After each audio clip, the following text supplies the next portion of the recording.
I hope you love part one. This is part two of my story. Again, I want to thank Matt Cox for giving us permission to rerun this here at Inside Out. Please like, subscribe, and make comments. Part two of my story. Thanks. What do you know about the finances of the Elliots? Were they skimming? These are our questions. Yes, they were skimming. Did Catledge know they were skimming? He says, I don't know what Catledge knew.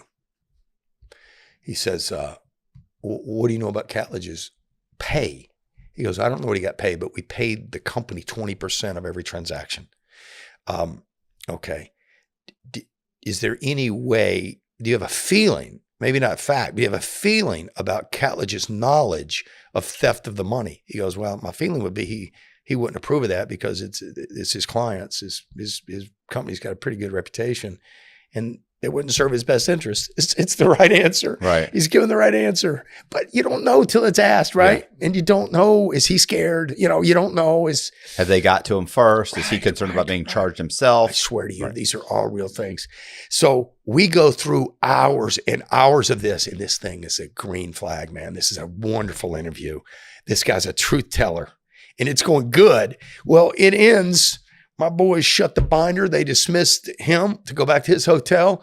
My guy looks right at the prosecutor, says, all right, boys, we're going to trial. We've heard all we need to hear here. This is unbelievable. You got your guy is cooperating who's guilty of sin against his employee. Okay. James don't even matter here. Right. This guy says his boss was stealing the money. It says Catledge, who has no interest in whatsoever, never worked for Catledge, right, says he wasn't, shouldn't have, wouldn't have. So I think we'd take this thing to trial. It was just a few months later, I get the phone call from my attorney, David. He's got everybody on the phone. When he's got everybody, David, Richie, and Robert on the phone, when everybody's on the phone, we got an announcement. He says, James, I think we're at a pivotal moment here where you can decide now to go to trial and probably lose. It's just my feeling about this. He goes, it's not because I'm not prepared, James. We've been at this thing 7-8 years now. We're totally prepared. We know everything there is to know. Government may not be as prepared as we are, but we are totally prepared. But I think you lose anyway. He says, it's irrational to think you're going to win. He says, nobody wins these. These are not winning. These are not, federal cases aren't winnable cases. Right. It's not going to happen. No, the deck is 100% stacked in their favor. Totally. It's a hammer so big, it's impossible to overcome it without total luck. He says, so even with your good facts, I think I'd take him the 5-year deal right now. And I'd like to argue for probation with a max cap of 5 years. Not leave it open to somebody, not leave it to the whim of the probation department. We're not worried about your PSI messing with this. No matter what PSI says, 5-year cap or no deal.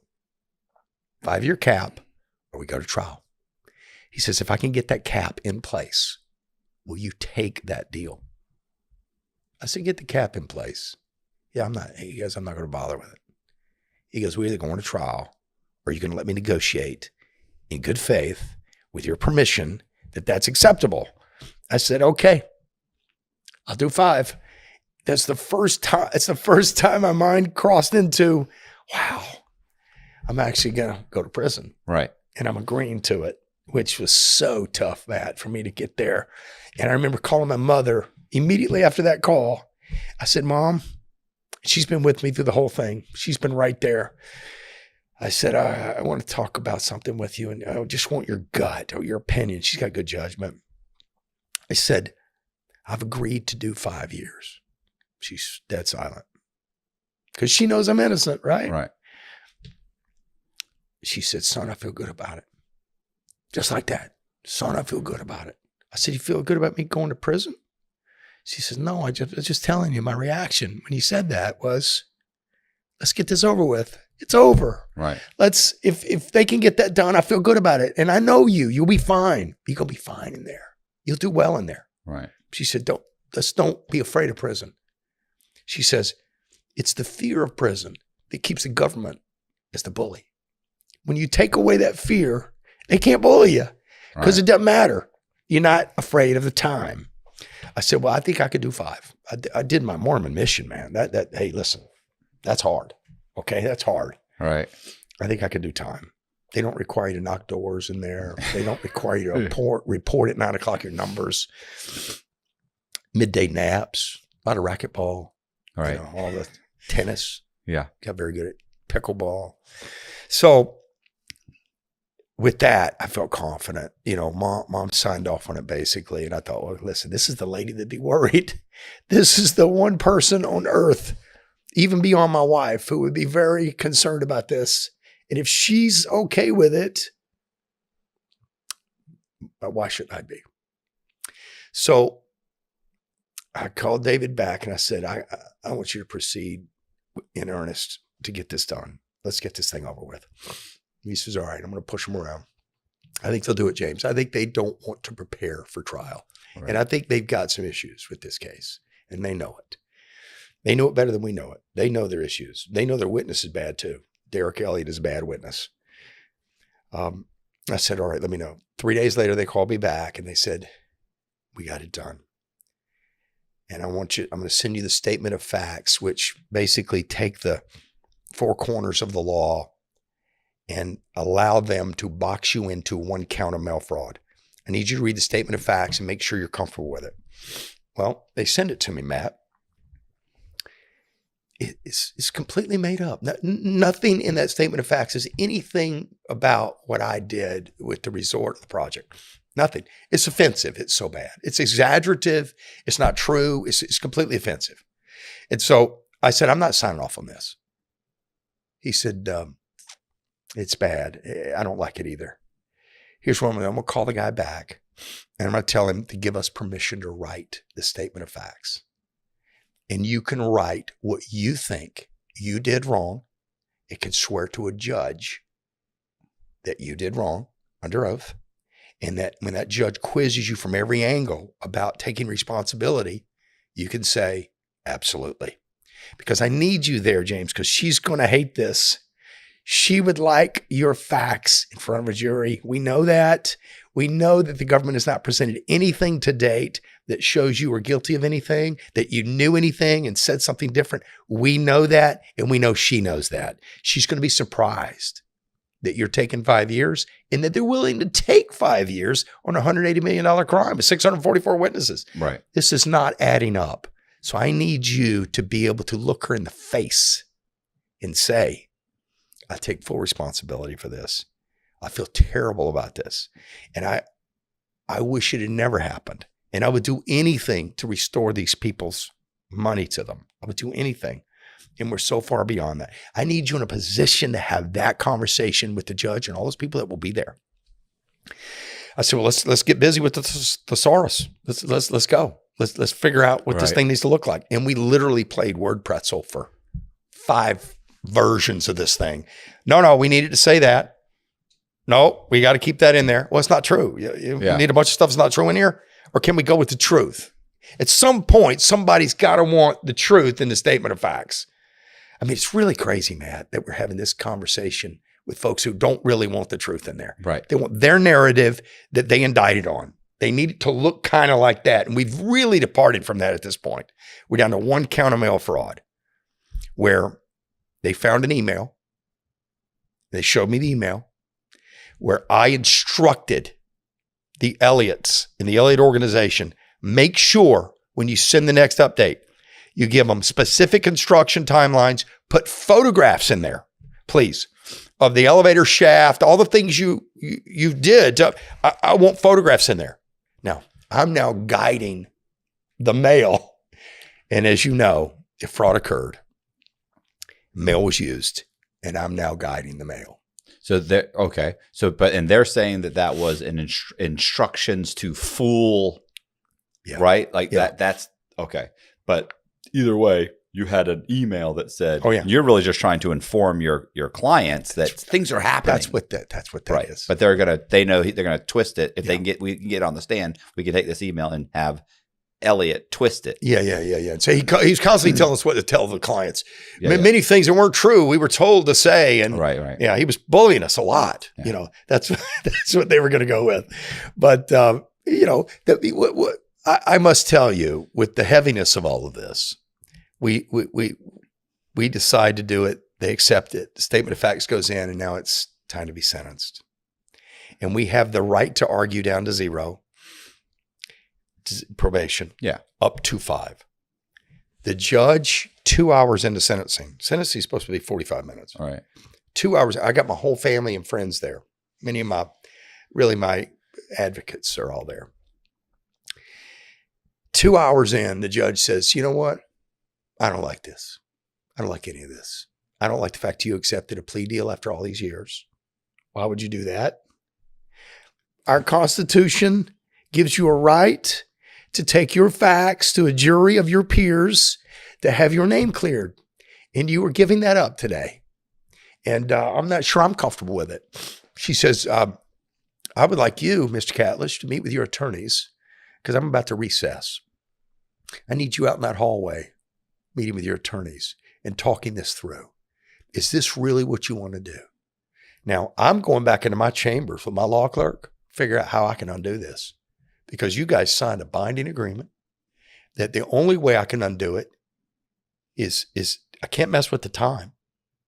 I have to put you to trial. And I think this is a case, come on, man. We've been at this a while. This is a case for trial. And I'm not comfortable at all. And she starts lecturing the prosecutor with her finger about what he has not shown, what he has not proven, and what is he hiding, and why has he not shown her? Why would he allow her to go this far and not see anything that's worthy of indictment? And so I'm thinking, oh man, she's the trial judge. Yeah, but you know what you understand. And so what she's doing is she's telling them, you know what I'm saying? She's telling them. She's instructing them. Yeah, she's kind of instructing and letting them know, like, your case is weak. He could get a better deal than this. Like, I don't think they really care whether you take a plea. Yeah. You know what I'm saying? They know, and she already knows why you're taking it. Yeah. I'm running out of money. I'm broke. No, and let's face it, you know that if I go to trial, I can be found guilty. You've seen hundreds she knows of people. The percentages. Right. You've seen hundreds of people that you're looking at thinking, this guy made the mistake of going to trial. He probably should have gotten probation, if anything. Yeah. And now I'm going to be put in a place where I have to give him 20 years. And I can't do anything. I've got the sentencing guidelines and I have to abide by it. The judges are in a shitty position sometimes. No, I agree. Most of them are just assholes, but when they know something's wrong, they're still boxed in by the system. Yes. Yeah. So I think there's no latitude there. I think she's trying to let them know. Yeah. You know what I'm saying? Do a better deal here. Might need a better deal than this 5 years thing. Well, it's very wise what you're saying, because as it turns out, in my mind, I'm sitting there listening to all this banter back. If she's lecturing my guy, going home's out of the. You're still thinking going home. I'm thinking two things. We now have leverage with the prosecutor that the judge just created for us, and I'm thinking, let's go to trial. That's still a mistake. You're right. So we get in the hallway. My attorney looks at me right in the eyes and he says, "Don't even think about it. You're going to march back in there and double down on your guilt. And you're going to do exactly what we discussed. This is not the moment." He says, "I promise you, you could be inside for 28 years explaining to all those inmates how innocent you are, and they would believe you. Mm-hmm. And you'd be wearing green clothes for 28 years. Mm-hmm. Or we can get back to your life and get on with your life and get back to productive citizenry with your children. That's what today is about, restarting the rest of your life. So do not lose the moment here." So I said, "I got it. I understand." So I went back in, and he didn't go back to the prosecutor and say, "No, he should have. He should have. He had leverage created. Let's drop it down 3 years." He had leverage. He did not use that leverage. And I'm so emotional with the heaviness of this moment. I'm not quite thinking clearly about that. Yeah. Looking back, that's what was happening, Matt. What you're saying is what was happening. And I'm not clear enough in that moment to say, "Hey, look, we got maximum leverage right now." Yeah. I'm not the strategist in this moment. I should have been, but I'm not. It's been so heavy for so long at this point, right? So my whole family's like, they're going to go to trial, they're going to go to trial, clear my son's name, Oh my God. They're all, you could just feel the anticipation, the hope of it all. Well, the judge starts in on my attorney again, and he says, "Your Honor, before I answer any more questions, I need to know if you're going to accept this plea, because the more I answer these questions, you're actually messing with trial material now.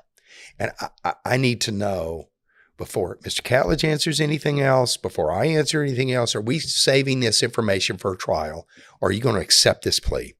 Because if so, he would like to go ahead and do his elocution right now. She looks right at me and decides in this moment, looks right at me and she says, are you ready to do your elocution? She kind of like, are we doing this? Like, if you don't, I'm supporting this, right? And I said, Your Honor, I'm ready. She says, very well. I agree to accept the plea. And I'm now going to read you all these criminal requirements. You know, she goes through, these counts are being dropped. This account is being added. Do you understand the charge against you? Do you understand you're pleading guilty? Is that right? Yes, that's right.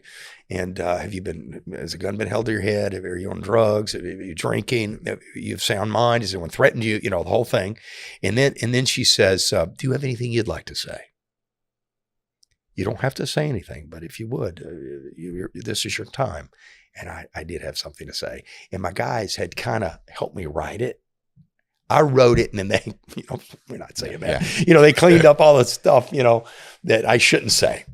And so I told the judge, I said, I'm going to read this. I usually don't read, when I'm speaking to someone personally, but I think in the moment here, just to stay on track, I need to read this. So I read this very emotional elocution where I took full responsibility for the crime. And I'm telling you, that part was hard, so hard. And then I apologized to the victims because, man, I know they lost money. I know they suffered from this. I know they were given the rigmarole with Judge Alan Gold. I know that their losses were permanent because of that case we filed to defend them. Right. And I let them know, hey, look, I defended you. I wanted this to work well for you. I spent mine and Tiffany's money to, try to get your money back. I mean, I really did. And one thing that we didn't mention is our family home was $4.1 million paid for. And to settle all the civil litigation, we put that home in trust for all those law firms to equally distribute the proceeds of the sale of that house. We moved out of that home, began to rent homes from that point forward. Right. And the proceeds of that house went to those victims. And so we were, all along, we were trying to square up, trying to make it right. But I can tell you this, having gone inside, having prepared myself, prepared my mind, and actually to do the time, it helped me. It clarified for me some things about me that I think made me better to actually have that experience. And I know not everybody feels that way who goes to prison. Yeah. But I got enough of it that I needed it. I didn't need it for what occurred. Right. It was a purifying experience for me personally. And I left there better, improved. And frankly, I met some people that I needed to meet and that needed to meet me. And the experience we had together was extraordinary. I mean, I remember you recanting your departure from prison the day you left. And I feel the exact same way. It was emotional, not because of my freedom, but because of my exit. I'm exiting friendships that were deeper maybe than any I had on earth. And only someone who's done time feels that. It's so hard to imagine feeling that way about being incarcerated. But there's a fraternity of guys that have that experience that I'll never let go of. And those guys come to my home today. Those guys are coached by me today, success coaching. I coach a lot of these guys, and I love them. Our rep, they call them a shot caller and a medium or a pen, but in a camp, they're a rep. Right. But that guy's my best friend. I mean, I'd do anything for this guy. And we established a rapport in there that was unbelievable. And I revealed to him parts of himself he did not know existed that were so obvious to me, so obvious in conversations, that he was hiding behind brawn. He was hiding behind his gang affiliation. He was hiding behind frankly, the crimes he committed. And it self-identified himself as those things when he wasn't. Right. He never was. But you can kind of stereotype yourself into these shameful things, and it can ruin your life. And I worked hard in there to help guys work through shame and guilt that they didn't need to feel. And I think it was good for me. It was certainly good for me. And what did the judge give you? Sorry, the 5 years. 5 years. Okay. Yeah. Yeah. She didn't have to. Yeah, she could have given you less. She could have. Yeah. And we were all shocked when she did, because she knew the situation. She knew all the situation. And when she said 60 months, it's as though it just flipped in her head. It wasn't like, oh yeah, you can see this coming from a mile. It was like in the moment, like, what? Like I felt like that night when she drove home from that courthouse, that she was like, oh God, that I get too much. I felt that way. You know what actually happened? My judge one time, my lawyer at the time, her name was Millie. You know, and she'd come to the jail and see me and talk to me about this and this and this. And she'd just sit there and talk to me, and she'd go, you know, the weirdest thing happened with your judge the other day. And I went, what's that? She said, he sentenced someone to like 20 years. And he actually, the guy's brother stood up and kind of, you know, basically the judge, you know, someone he spoke before sentencing, spoke to the judge and was saying a bunch of stuff. And the judge mouthed off to him, because the guy kind of mouthed off about the justice system and this and that. And he mouths off back. Oh gosh. So they go back and forth. And he was, so he was irritated. Yeah. And then he gave him 20 years. Which is what the government wanted to give him 20 years. That was what it was supposed to be. She's like, he knew he signed up for 20 years. And the judge drove home. Okay. And interesting. And the next day, she said like 2 days later, 3 days later, she said the judge's clerk called and said, like, have they transferred this guy yet? And she's like, no. She's like, okay, well, we're resetting the JNC. We're redoing it. We're redoing it. Brought him back, knocked off like 5 years. Said, I'm resentencing you. When I went home, I made a mistake. I was emotional. Or when I did that, I was emotional. I thought about it. I thought about this. I thought about that. God. And yeah. And I love that. Off. Yeah. Damn. And when we were talking about the judges, when I was saying like the judge is trying to tell the prosecutor, they can't say it. There's something they just can't say. I know. And like in my case, I had filed a 2255 at one point, my second 2255. And the judge was like, legally, like, I can't, he said in the motion, he said, I can't, I'm not able to remove this and resentence you. Like, I can't do it. It falls outside of my jurisdiction. Yes. And he said, but I think there's an argument here. And he said, so here's what I'm going to do. I'm going to allow you to appeal this because I think it should be appealed. Yes. So he's saying, like, based on the law, I'm not allowed to do this. But if you can get the appellate court to say I can do it, I'll do it. Yeah. And he said, and I'm basically said, like, I'm so sure of this, I'm going to waive your certificate of eligibility, which is, that's a huge hurdle. You got to qualify for that. You have to go and fight in front of a magistrate judge. And a lot of times, 90% of the times, they're like, no, I'm not giving you one. You're done. That's right. It's like, I'm waiving that. And I'm also waiving the $500 fee that you have to pay to do it.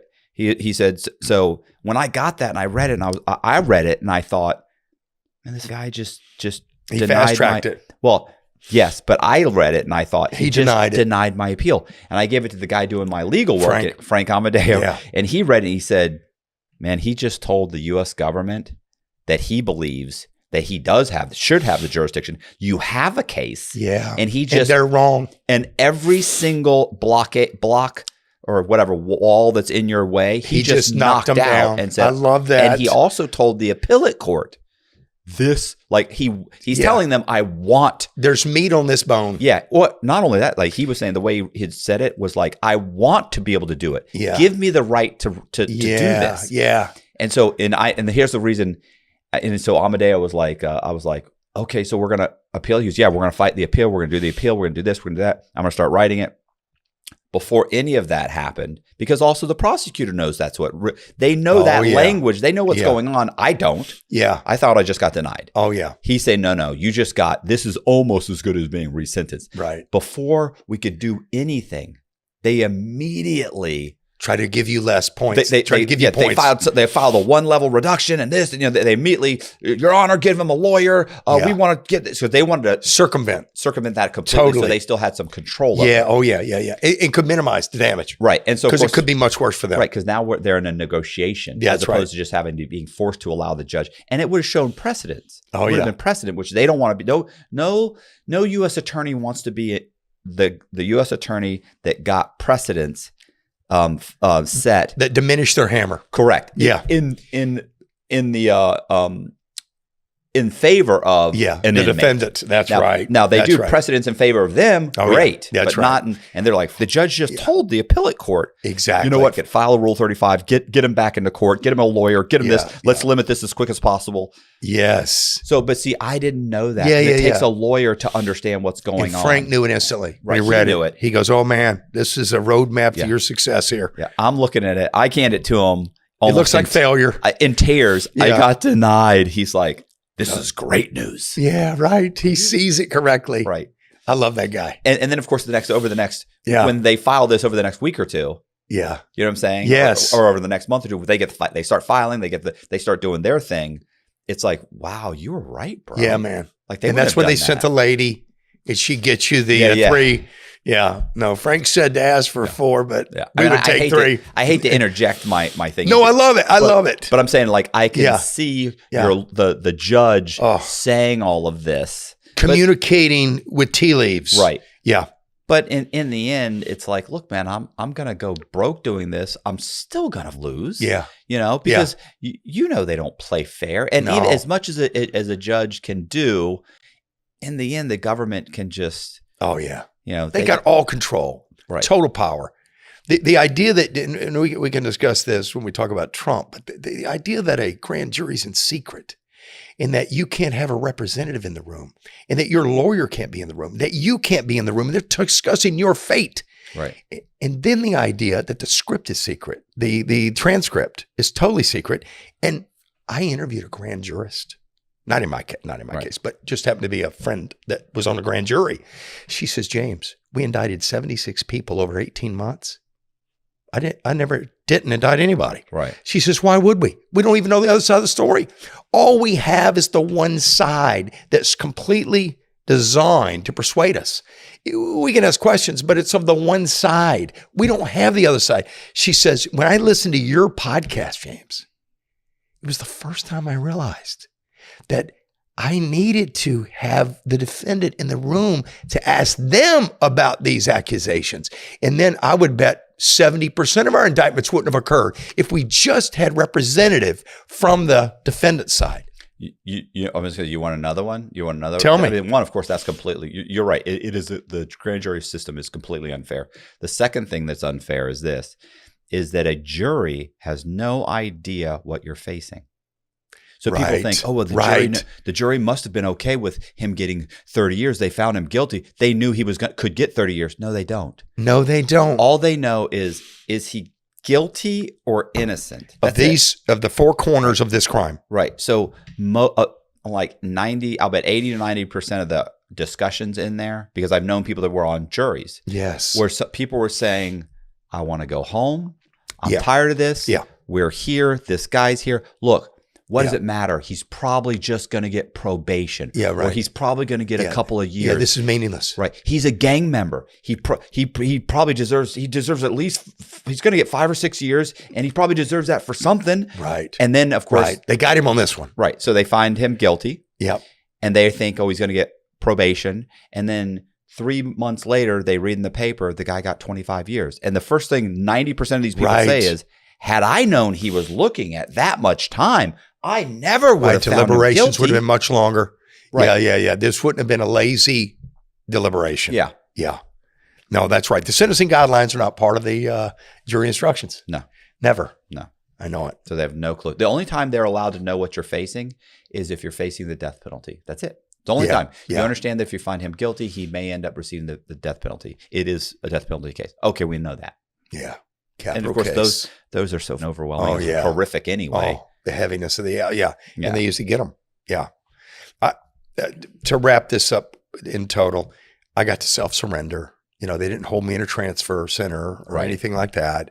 The prosecutor was working very collegially with my lawyer. I got to when they arrest you at the arraignment, that was an appointment. I showed up in my suit. They take me down. I'm not even handcuffed. They take the photos, the DNA swab. That was all a courtesy. All of that courtesy between my lawyer and the prosecutor's office, I think afforded me lots of favors that I hear so many tormented stories about. The arrest on the arraignment, the knocking the front door down, coming in the house in front of your kids with guns loaded. None of that. Nobody was in my home ever. Nobody kicked in the doors of my office and stole the servers and put your pens down. None of that ever occurred, ever. So I think that's a huge blessing to having hired a criminal defense lawyer early. And then, listen, all this stuff that I'm so foolish and naive about, I think bought me some courtesies. Right. If I'm going to end up going to jail, I'd like it to be a softer ride, a smoother transport to get there. I self-surrendered. Yeah. And my mom and my brother take me, walk right to the front door. That's a wild day. When they go back out that door and you're heading in for the cough and the squat and the orange jumpsuit, and we're going to take the pictures and we're going to build your ID. How about the way the guards talk to you? Oh, no. Never been talked to. It's dehumanizing. Yeah. And can't shake your hand. First thing I wanted to do is shake the fella's hand when I met him. We don't do that here. Yeah. Backed up. We don't do that here. I thought, okay, all right. Yeah. It's a dehumanizing experience. Oh, yeah. I'd never, when I got arrested the first time, the police officers did not talk to me as rudely, right, and exactly dehumanizing as the guards do. The guards, and they talk to your family like that too. Yeah, they do. They're just scumbags. They do. Yeah, it made me feel bad about cops. It made me feel bad about correction officers. It made me really kind of not like these people. Yeah, and that's not my nature. But I really left there with a bad taste in my mouth about, frankly, they're not in charge of enforcing the judgment. They're in charge of securing the prison. Right. And yet somehow their security guard assignment has got them feeling like they're in charge of imposing some punishment upon me because I'm in there. They don't even know I'm in there. They have no idea the machinations I went through to get there. Yeah. So many of them, they would say, and I avoided all conversations with these guys, all of them. But I remember many of them saying, well, you don't like it? Shouldn't have done the crime. Yeah. As though they know anything about what went down. It's cute until they get a DUI and they immediately want preferential treatment. Exactly. Or they smuggle something in. Yeah. And they get indicted. And what do you mean I could go to prison? You can't put me. I'm not one of these guys. You are. They're all busy bringing stuff in. They're all busy with the extra money bringing stuff in. We had a guy, and I don't want to get too specific here because this is an uncharged crime, but we had I'll just say a counselor / not a guard, a counselor / unit manager. You know who these people are, receiving a salary from an inmate to have his legal boxes filled with all sorts of things at visit. So he would go every week. Lawyers were visiting him every week, and his legal boxes were full with protein, caffeine pills, hair color, white teeth whitener, all the nonsense to keep this guy looking young was in his legal boxes. And you know how your search going back in? Not this cat, because he's coming out of a legal meeting with his legal boxes and they go right back basically to his storage unit and they can't be messed with or tampered with, but it had all his stuff in it. And the guy that was paid a salary, literally the whole time he was there, made sure that happened. Yeah, so this is the kind of nonsense that's going on in there. These holier than thou. I want to be at though. Yeah, right. You fill your legal boxes up with stuff. Listen, every inmate wants their ride smooth. Yeah, and if you're going to put some time in there, you should try to make it smooth. Yeah, no doubt about it. And we don't have to discuss on this podcast all the ways that it can be made smooth, but there are plenty of ways. And there's some stuff you shouldn't mess with, like phones. That's the greatest mistake you can make as a white collar federal inmate is these stupid phones because they've got the software. We know every number that got dialed. They're going to one day get the phone. Okay. Yeah. One day they're getting the phone and they put the software in. It says every number that was ever dialed. Right. They check it against the visit list. Right. And we know Mad Cox, I don't care if you had the phone or not, you made a call from this phone. Yeah. Same part, never camp eligible again. When you say phone, you mean phones that are smuggled in. Cell phones that are smuggled in. Some people might think not the pay phone. Yeah, not the phones we get the minutes on that we should be on. Yeah, it's a mistake I see the smartest guys make. They get on those stupid phones because 1 in 2 inmate has a doggone phone in there. Yeah, which is insane. Why do you need more than 500 minutes? What are you saying? And who are you saying? Well, those guys are basically almost running scams out of this. But that's got to be it. I mean, why else would you need more than 500? I don't have that much to say. You know. Well, I mean, or they have access to that. Way they have access to the internet. They have access. They can watch YouTube. They can watch movies. Pornography. Yeah, they're doing all sorts of salacious nonsense on the cell phone. Yeah, that's right. Yeah. So that's the legal case that got me behind the wire. I have a question for you. And we can get to the rest of this, but I need to know this because I've thought about this a lot. I know your whole story through Lex Friedman's thing. I listened to all friggin' 7 hours of that thing. Okay. And I've sent that version to dozens of people because I think it's the best full story. It's the best. It's the full story. Here's the question. Matt Cox does the mortgage fraud stuff, a lot of tiddlywink stuff all along the way. That's occurring right now all over town. That stuff you were doing with whitening out stuff, moving stuff around to help people get loans, that's occurring a lot. Yeah, okay. The idea of going on the run. Right. And then doing larger, we're going to satisfy the mortgage now because we're going to borrow more money against this house because I'm going to satisfy the loan while you're living in and still paying your mortgage payment. Right. You don't even know this is occurring. I'm satisfying this loan with some made up documents. And I'm taking $200,000 off this thing and I keep moving. I'm using synthetic identities. I'm using homeless people IDs. It seems like you're pressing the accelerator on this stuff. It doesn't seem to be capped at, I've got a containable crime here. I can yank $100,000 a month off this crime and I'm just going to keep it right there. That's plenty. It seems like you're mashing the accelerator almost like on a suicide mission. Your personality is risk averse. It is, that's why you're so thorough. You're looking to so understand the system that you avoid all risks. At least eliminate everyone you can see before you commit the crime. Eliminate any chance of getting caught here. That's what made it good. It's what made it totally thorough. But it seems like you're accelerating. The longer time went on, you kept pushing the risk. You kept pushing the risk. Is that true? I mean, I think it's true, but I think I also, every time I got caught, I got out of it. So I just kept thinking, every time you become emboldened by it, right? You get more and more brazen. So I just kept, every time I got caught and I just paid them off, or I got convinced the lawyer I hadn't done anything wrong, or I convinced the cops. I'll bring you the money. Yeah. Or convinced the cops that they got the wrong person. Yeah. The bank made a mistake, not me. Yeah. They cut me loose. So, every time that happened, instead of saying, hey, I got lucky. I thought I'm just that good. Okay. I can keep pushing the envelope. It was that good. And I think it would have remained for a long time. Yeah. Because you're using synthetic IDs. I mean, it's like, who are we chasing here?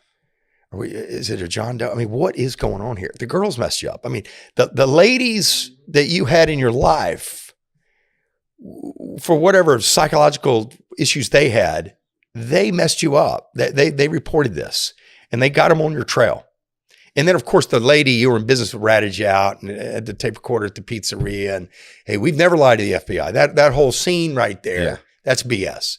They totally ratted you out. Yeah. Oh, yeah. No, I know they did. Yeah. My lawyer told me that their lawyer told them they did. Go get this guy. Yeah. But I'm saying my lawyer talked to their lawyer. Their lawyer basically said, what my clients have, what the FBI's got on you now, it's full, it's done. Okay. Is that why you were willing to mash the accelerator? We already know enough to take you down. Therefore, you're going to go, you're going to leave, and you're going to continue doing what you're doing. And mashing the accelerator is almost like, look, I'm caught anyway.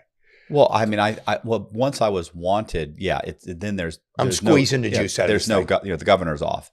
That's it, isn't it? And then Yeah, the wanted position allowed you to match right, because if I'm caught, I'm done. Yeah. So what's it? In my mind, yeah. What does it matter if you're done for 5 million or 50 million? Yeah. Doesn't matter. I don't realize that it does matter. You're sure the sentencing guidelines are proproportionally different. I have no idea. Yeah, right. So, I got it. So the girls, you know that right. They're going to be the trouble.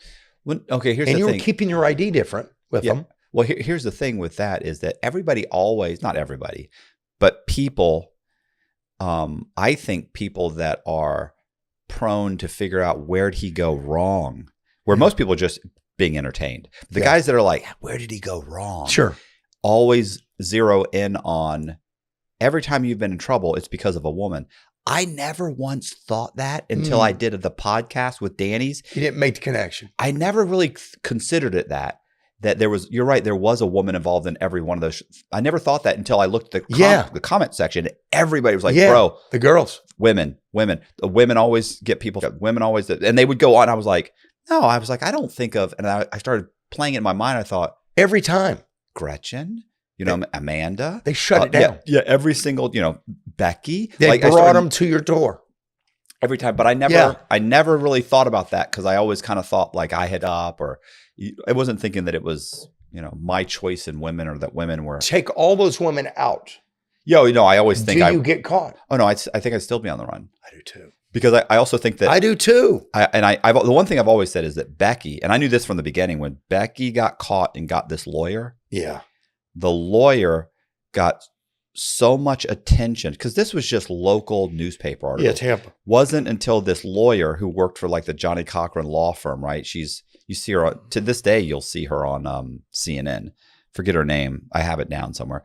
She got a magazine article in Fortune magazine done. She's the one. So she's the one who got Dateline. She's the one who got American Greed. All these people involved. She's the one who she was trying to get me placed on America's Most Wanted. Oh my God. I actually have an FBI 302 form. Sure. Where Candace Calderon after speaking with the lawyer, contacted America's Most Wanted, and they said, we do not do nonviolent crimes. About a year later, they started doing, after I got caught, they started doing nonviolent crimes. Wow, you would have been in there. Otherwise, they would have done it. They were like, look, great story. We'd love to do it. The guy's on the run. Like it meets all of our It's a great story. But he's nonviolent. Yeah. So, but yeah. You would still be on the run. Oh, I think I would because if I hadn't been caught, I certainly wasn't. Would you backed off? I always slowed it down. I always feel like I would have backed off, but I'd probably be somewhere in the United States with just a bunch of real estate collecting rent. Because my whole thing was like, I want to get $5 or $10 million in real estate. The end game. Keep investing, collect rent. I'm good. Yeah. Like I don't need to be committing crimes. Ended. Right. But it didn't happen. No. To be honest, I probably got caught anyway. I'm just, who knows? I keep telling myself that, oh no, I would have done this. Really? Would you? 100 years instead of 27. Yeah. It may be. Yeah, right. And what's interesting is you had the system so dialed in. You knew, first of all, figuring out the idea that satisfying a loan with a made up document satisfies the loan. Yeah, that's crazy. And the idea that is possible. Yeah, that's ridiculous. It's stupid. It's such a flaw.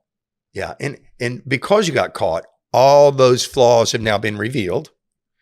Yeah, but nothing was changed. They've been addressed. Oh, none of them have been addressed. None of them. I can send a fake satisfaction loan right now. You can get rid of your home. Right, absolutely. Right now, you can get rid of the mortgage on your house. Oh my goodness! Wow. Why would they not cure that? What's the reason for not curing that? Who benefits from it and who is harmed by it? If Bank of America's mortgage is removed and you've committed fraud. Yeah. Bank of America still owns that house. Yeah. So they can still acquire the house. They just file a suit for quiet title, or they start foreclosing saying, hey, we accidentally, or this was in part of a fraud. We're now foreclosing on the house. They're still in number one. There's no reason for them to push. Okay. If it was a fraud and I borrowed multiple mortgages on a house, the first one gets filed. The second one after that, they can file against the title policy and get paid back because it's fraud. Okay. No reason. The insurance, you would think that, the title insurance companies, they would want to correct it. Why? Title insurance are one of the only companies out there that have a minimum. A minimum that they have to pay. Okay. And there's so much profit margin. Let me give you an example. If I go in and I say you go to a title company right now, and they say, we're going to charge you $4,500 for your title policy on your $500,000 policy. And you go, that's too much. And you go to another title company and say, hey, I'm buying a $500,000 house. And, they're charging me $4,000, not $4,500, but $4,000. Can you beat that? They'll look at you and be like, no, we can't. We'd have to charge you $4,500. There's a minimum they have to charge. I see. So they already know you're lying. Yeah. So in that $4,500, it's almost all profit. If you go and look at these title companies, they're and there's only like 4 or 5 big ones. They own all the little ones. Okay. They own massive amounts of stuff dealing with real estate. They own tons of appraisal companies, survey companies. Like there's so much profit in it. They almost never pay. So why would they want to correct a system that incentivizes people to get title policies that are 95% profit? Yeah. There's no incentive. There's no incentive. And does the government lose? No. Yeah. The government doesn't lose any money. Do you think there's a lot of guys doing what you were doing? Well, when I was doing it, there was very few, but there's more and more people doing it now. There's more and more articles about it. You've kind of taught a bunch of people how to do it. I mean, I don't feel like I've done anything to contribute towards that at all. But I think there's been a lot of information. There's YouTube out there. People hear things, they start trying different things. Yeah. And there are forums out there that I have no doubt there's forums out there right now. Step by step. Yeah, that have step by step instructions. Because when you hear about the people that are doing it now, it's so low budget. Yeah. It's not sophisticated people doing this crime. No. It's kind of like the tax fraud. At first, the people that were doing it, all people in the industry, all accountants, CPAs, business people, it's all top shelf individuals. Yeah. But then it got out there. And now it's like drug dealers are doing it. Okay. Yeah. People that live in the projects are going around filing, satisfaction massively amounts of fraud involved in it. And they don't have a high school education, but they can figure this out. Yeah, right. Well, it's once you explain it, it's like, if that's the thing, I can do it. Yeah. That's an easy thing to do. All right, let's talk about prison. Yeah. Let's get to it. So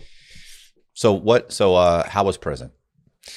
Good times? For me, it was actually, I mean, I don't want to recommend that to anybody. Right. But it was a good experience for me. Right. And I think it was a choice. Did you go to a low or a camp? Camp. Where? Never set foot in a low. Taft, California. Okay. Just outside of Bakersfield, north of Los Angeles. Kind of out in the desert. Good. It's a privately managed Bureau of Prison contract. Okay. So the BOP owns the facility, and they built it, and then a private company called MTC, Management Training Corporation, manages the contract. So these are private employees. The warden, the guards, counselors, they all work for MTC. How many people are there? At our camp, 300 at the camp. The low had, there's a low there, had 1,800, maybe 2,000 inmates. But you just said you went to a low? Camp. To a camp. Sorry. You went to a camp. Sorry. Yeah, the camp is a satellite of the low at Taft. Yeah, they kind of maintain the grounds. That's right. That's right. The cooking, the landscaping, the working in the laundry, lots of that stuff is done by the campers. Right. Yeah. Yeah. Same thing with Coleman. Like Coleman's got a camp that basically maintains the USBs. The lawns. Okay, sure. All the landscaping and everything, and the tree trimming. Like there's a bunch of stuff they do. Right. And they also when there's lockdowns and things, they'll make the food, they'll bring them in. They're not going to go into a pen, but they'll show up. What was interesting about being assigned to Taft is this is so crazy. So my friend Jack, because he uses his first name, is a lawyer and an accountant, and he's probably 71, 72 years old. He's a member of the golf club I belong to. And when I get indicted, he wants to meet with me right away and kind of reassure me that, he's with me and would like to help me find my lawyer and all of that stuff. So he's a part of the meeting to hire my lawyer. He tells me early on, he says, if you ever in this case end up going to prison, he says, I need you to go to Taft. And I'm thinking, Jack, what do you know about prisons? And you know how this is. In the beginning, you can't get your mind to go to researching prisons. Right. In the beginning, it's like defending myself. The whole thing's about defending myself. I don't even start looking at prisons online until I've agreed to the 5-year deal. Right. So when he says that, he's way early on this, and I'd almost forgotten it. But when I agreed to it, he's one of the guys I counseled with about the 5-year cap. He says, all right, this is a good idea. He goes, don't forget about Taft. I said, Jack, why is Taft a big deal?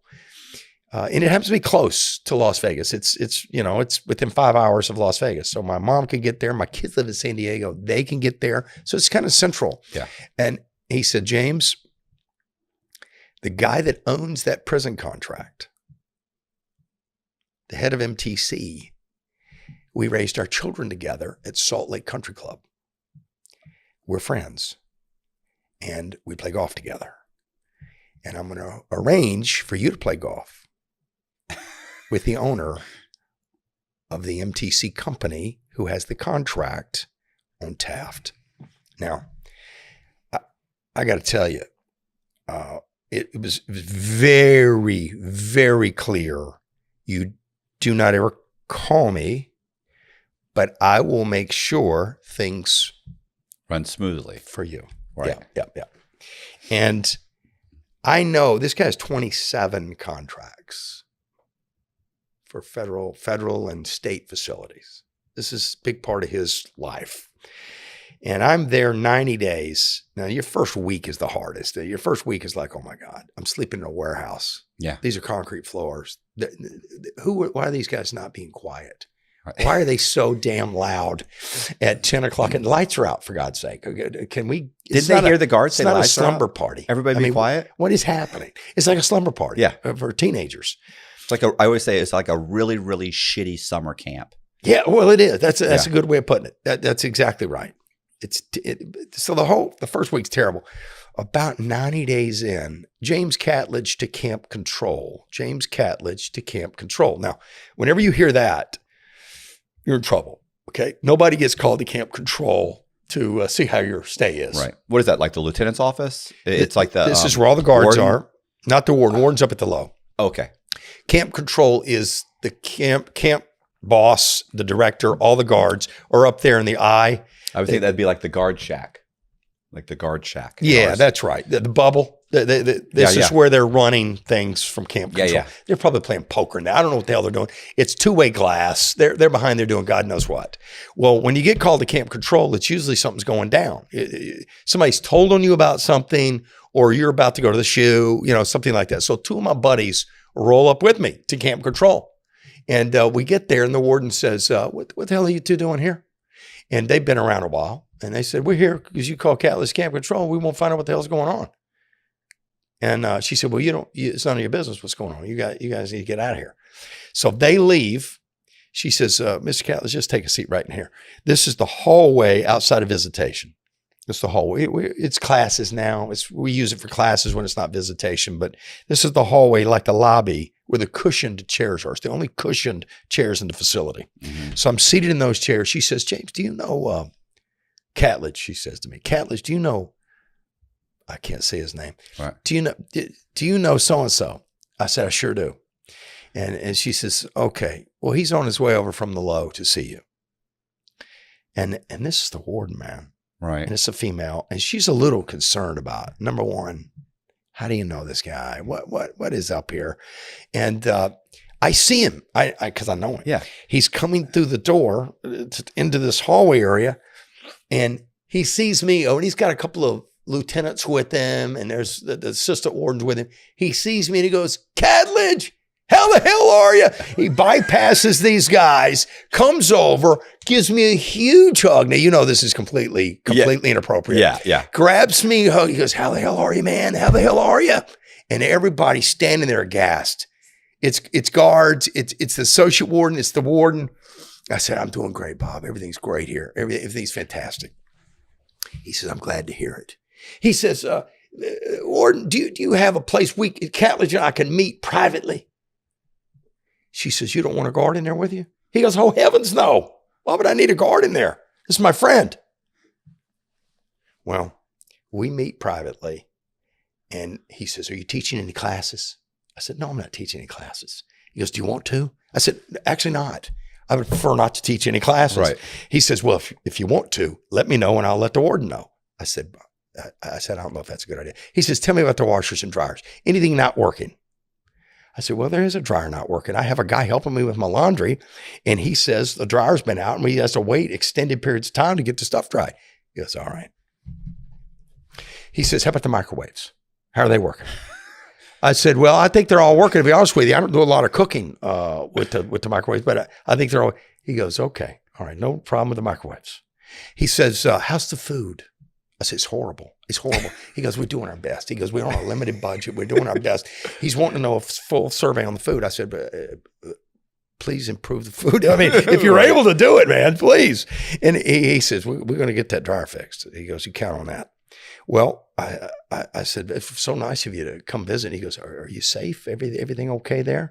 I said, "Oh God, no. I got friends. Everything's good, man." How long have you been here at this point? 90 days. 90 days. Oh, okay. I'm in there long enough to kind of make my pack with my guys. And so we're having a good experience. And he says, "Okay, I'll be back. I never really give big announcements about when I'm coming, but you'll hear me call you to camp control and they'll bring you up and we'll do this again. And I'll do this throughout your stay." Now, I got to tell you. Can the inmates see that they saw him with you? No, okay. No, not yet. Okay. But this thing spreads pretty quickly, dude. This spreads, the guards will tell the inmates. Exactly. Yeah. Inmate.com right. is, it's crazy. So this thing, so he says, "Why don't you walk me to where the warden's giving a tour to my investors. Why don't you walk me to where the warden is?" I'm walking with this guy in a tie and the slacks and the whole thing. And we're walking all the way to the warden. I said, "Hey, good to see you, man." He gives me another hug and a bar. And the inmates, they're loitering up on the decks and stuff of the housing units. Yeah. I mean, they're watching this whole thing go down. And within an hour, there's a dolly with a dryer on it headed to our unit. And I know right now, he just called that in. He got that thing fixed. And the thing was sitting in the warehouse. Nobody knew that. It's sitting in the warehouse. All these things that you could fix instantly are sitting in the warehouse to fix instantly. Well, I get back to the housing unit. He goes, "Who's that guy in the tie you're walking around with?" I said, "This is the guy that owns the place." "What do you mean own the BOP owns this place?" I said, "Well, I think the BOP owns it, but he owns the contract to manage this place." "How do you know him?" I said, "It was a family friend. It's a family friend, and he's in town, and he wanted to see me. He knew I was assigned here, so he wanted to see me." He goes, "Oh, that's wacky, man. That's some wacky stuff."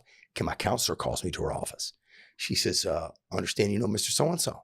I said, "Oh yeah, we go back a minute." She goes, "All right, you need anything, you just let me know."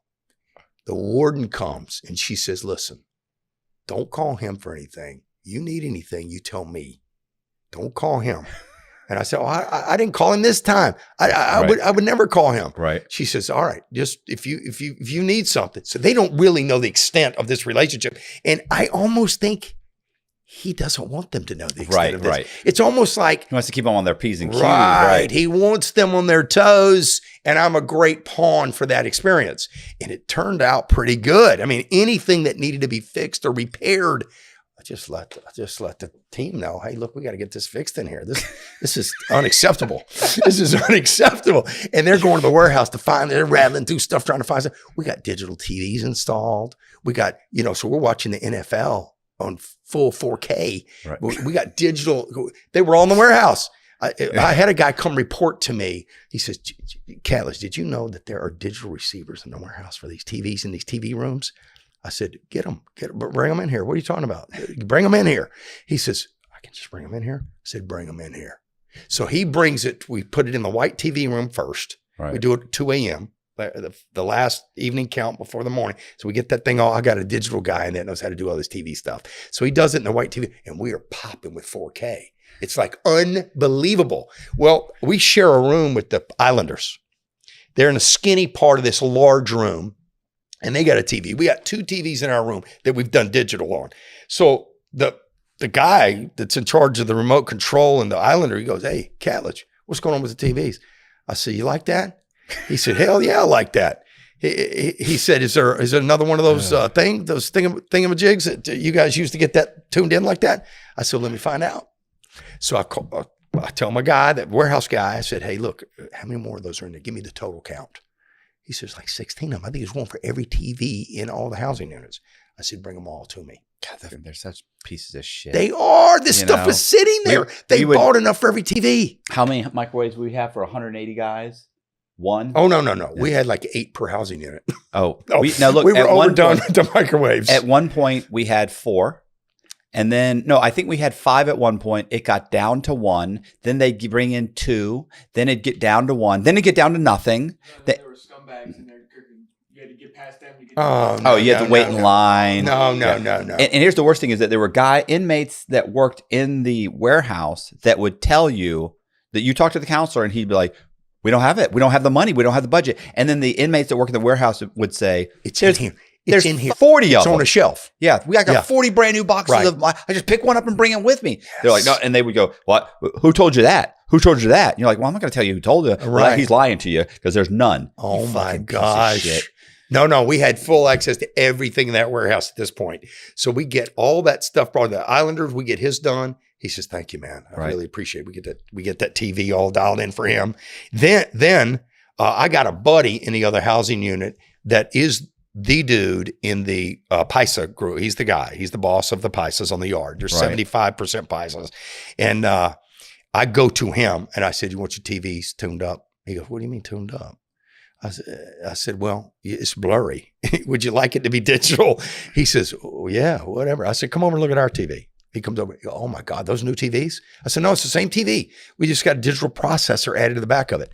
He says, oh, God, yeah, you can fix these? I said, I'll have the guy do it tonight. So we go through me doing the speaking and my digital guy doing the installing, every single race and TV room. We get them all dialed in. And now everything's good. Yeah, people love you. Very good. Everything's very good. And so we end up, I mean, this is the God's honest truth. We end up, what I figured out, and this is, anybody going inside needs to understand this. Credibility matters most inside a federal facility. Now, most don't have it because they're natural liars. They're pathological. Their credibility sucks. They can't help themselves but spread rumors. They can't resist it. Right. Since we don't have internet, we live off the inmate, the rumor mill of the inmate. Well, I realized I'm not doing that. I will not do that. And so my guy and I, Greg, decided if we don't know it to be factually true from the warden directly or from my surrogates on the outside looking this up, then we don't repeat it. We don't do it. And so we got to the point where in order to get something straightened out, they came to Greg and I like, hey, what's going on with the closing of Taft? What's going on? Well, we don't know. We'll get back to you on that. And we would start holding meetings on a weekly basis with the reps. Right. Pulling them into the cubicle, saying, here's what's going down, guys. This is the facts. And they could spread it correctly to their guys. And if they didn't hear it from us, they couldn't rely upon it. Right. I mean, it could be true, but we're going to verify it before we talk about it. And so that really assisted on the inside. Credibility. If you're going in there, be quiet, listen, and maintain credibility. It's all you got. Yeah. It's not like you're going to go in there with some heavy muscle and do any bouncing guys around. Use your brain and your credibility, and you can have a nice ride. It can be a very good ride. Yeah. I mean, I always say, get yourself in trouble if you gossip. It's right. Gossiping will get you in trouble. Borrowing money that you can't pay back. Gambling. Yeah. Yeah. Running up debts that you can't pay. Being disrespectful. Disrespectful. Okay. I got one on that. This was terrible. This was my mistake. The respect, that word is used a hell of a lot in prison, the word respect. And it means like 99 different things based on who you're talking to. Right. Well, I get on this speaking circuit called the outspoken team. Now, you got to qualify to be on this. You've got to tell a story that would appeal to high school kids. And we're going to get on a bus and go talk to high school kids a few times a month. And we're going to eat. That's not our experience. The school teachers are going to prepare meals for us that are over the top because they know we're inmates that, want to have a nice meal. So I have to tell my story in front of inmates. Inmates have to vote on whether you can be on the team. And they don't care. I mean, if you got a bad story or they don't like your story, they're going to say, hey, look, we're not taking that on the road. We don't want to hear that guy on the road. I don't want to hear that story again. So they send you out of the room, they bring you back in, and they say, you're in or you're out. Well, they put me on the team. So I'm going to travel with them on the outspoken team. Well, this is my mistake. We meet weekly as the outspoken team to figure out how to get to more high schools, more corporations. How do we get out of here more frequently? That's all we're talking about. Right. And if we can figure out groups to talk to, we can get out of here more frequently. So one of the inmates who kind of told me about the outspoken group, really nice guy, he's a paisa. He says to me, and he's in a gang. Yeah, clearly. And he says, and he's done a lot of years. I mean, he's in his second decade or something like that. He's on his way down because he's headed home soon, but he's been in a medium, he's been in a low, now he's at the camp. And he says, after the class, he wants my opinion on something. He says, would you be willing to write the emails? Because he's like the vice president of this group or something. He says, would you be willing to write the emails that we send out to the companies that would appeal to them? Because I think you're probably a fair writer. You could write these things and help it make sense. And we'd send your email out to the companies to try to get permission to come. I said, I'd be glad to do that. I said, but I have a better idea. Now, I shouldn't be having all these ideas, right? Nobody really wants all these ideas. Just write out your time. Right. Why don't you just get into a novel series? Honestly, this is a mistake I made. Could have read Game of Thrones. So this guy is this close to my face. And I trust him. He trusts me. And I'm okay being that close to his face. And I'm giving him some guidance. And he's coming back at me with some debate points. And I'm coming back at him with some debate points. And his main dude, who's in charge of the gang, he's named one of the seven dwarfs. I can't remember which one. Goofy, Doofy. What one of the seven dwarfs is this guy's name, okay? Right. He pulls up right here. Now, we're face to face. It's his guy. Yeah. It's his lieutenant, basically, that I'm having this exchange with. And they asked me to have this exchange. And we're talking about how to get these letters written and what we need to do and what shouldn't be done. If you want to get it done right, this is what you should do. And I'm basically doing executive level communication here, not inmate to inmate communication. Yeah. I've crossed the line a little bit with my aggression. Okay. I'm firm. Kind of forgot where I am. Right. This guy's right here. And I don't look at him because I'm talking to you. And we're just having a private conversation. As far as I'm concerned, this is a private conversation. And I am ignoring this guy right here. He pushes this guy aside, steps right in front of me. He's a little shorter, steps right in front of me. He says, you got a problem with me? I said, I do not have a problem with you at all. What made you think I have a problem with you? He says, because you disrespected me. Just that word, you know. I said, no, I don't have a problem with you. And then I say this. Now, I swear to you, this is what I say. And this could get very ugly very fast. But it's also a camp. It's a camp. That could have gone much worse. They're going to pull him off me if this gets nasty. But here's what happens next. I said, should we go outside and talk about this? Now I said this exactly like that. And I'm not tentative when I say it. And he looks at me and he goes, yeah, I think we should. And so here's my strategy. This is what I wanted to get him away from his crew where I could deal with him on his own. I didn't want these guys pile in. This is a, you're not fighting. I'm fighting all of them. If there's going to be a fight, I got to fight them all. Right. So I don't want to do that. And I also want to really communicate with him as a human being. I don't want this machismo stuff going on. So I lead the way. We go straight out the door. We take a left back into the camp. I peel off into a corner and I put my hands on his shoulders. He's a little shorter than I put my hands on his shoulders. I look him dead in the face. And I said, I promise you, I have maximum respect for you. Nothing that went on in there is anything but respect. I said, I really don't know why you feel like I disrespected you, but I'm telling you, it's not in me to disrespect. I'm having this conversation with my hands on his shoulders. He looks right at me, just kind of studying me for a second, then puts his hand out and, you know, kind of brotherly grip. It says, oh, we're cool, man. We're cool. Just like this. And I said, just for a second, what happened that made you think? I just want to know, because I don't want to do that again.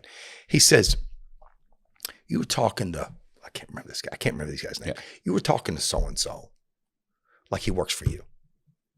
I said, you're right.